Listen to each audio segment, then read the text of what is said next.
Hi and Assalamualaikum. My name is Sitina Akila binti Nur Hadi and my matrix number is S72341 and from the Chemical Science program, and I'm a K1. Today I would like to present the Bronsted-Lowry theory concept of acid and base. I choose this topic because it can allow me to showcase the importance of this principle in daily life and their impact on various processes.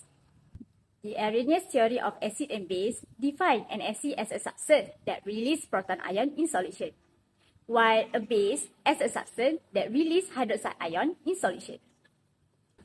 We know that ammonia can act as a base and has hybrid alkaline properties, but contains no hydroxide ion. How is this possible? So today, I would like to explain about the Bronsted-Lowry theory of acid and base, which fills in the gap in the Arrhenius theory. We have learned that acids are substances with a pH lower than 7. For example, of an acid that we are likely familiar with is hydrochloric acid. Hydrogen chloride dissolves in water to give hydrochloric acid. Hydrogen chloride will dissociate to give a proton and chloride. The proton is not just released, but it is transferred to another substance. For example, water accepts the proton to form the hydronium ion. It is also known as an ozonium ion. A Bronsted-Lowry acid is a substance that releases or donate proton ion in solution. In our case, is HCl. Bronsted-Lowry base is a substance that accepts proton ion in solution.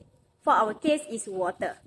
Notice that the definition of a Bronsted-Lowry acid or base is not a function of pH.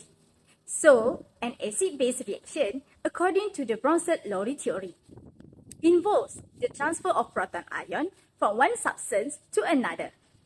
In the introduction, we mentioned that ammonia acts as a base, even though it doesn't release hydroxide ion, which is stipulated in the Arrhenius theory.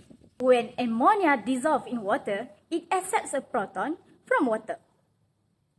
Notice that this reaction also involves a proton ion transfer.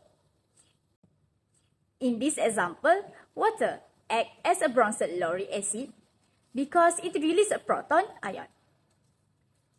Ammonia acts as a Bronsted-Lowry base because it accepts a proton ion. According to the Bronsted-Lowry theory, doesn't need to have a pH greater than 7.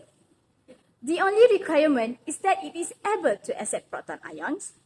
Have you noticed that water acts as a base in our first example, but as an acid in the second example? Substances that can act another an acid or base are unfortunate. There were several applications in acid and bases. First of all, in the food industry. For the acid, we have citric acid that is found in citrus fruit is used as a flavoring agent and preservative. Next, in the bases, we have baking soda or sodium bicarbonate is used in baking to help dough rise. Second, in biochemical reaction, enzymes in biological system often rely on acid-base catalysts. Next is for the bases, we have DNA and RNA molecules contain base and understand their behavior in terms of proton transfer. For the last one, we have in medical fields. For the acid, we have stomach acid, which is hydrochloric acid. Aids in digestion by breaking down food. For the bases, we have antacid, which contain base like aluminium hydroxide or magnesium hydroxide are used to neutralize excess stomachache. I think that's all from me. Thank you.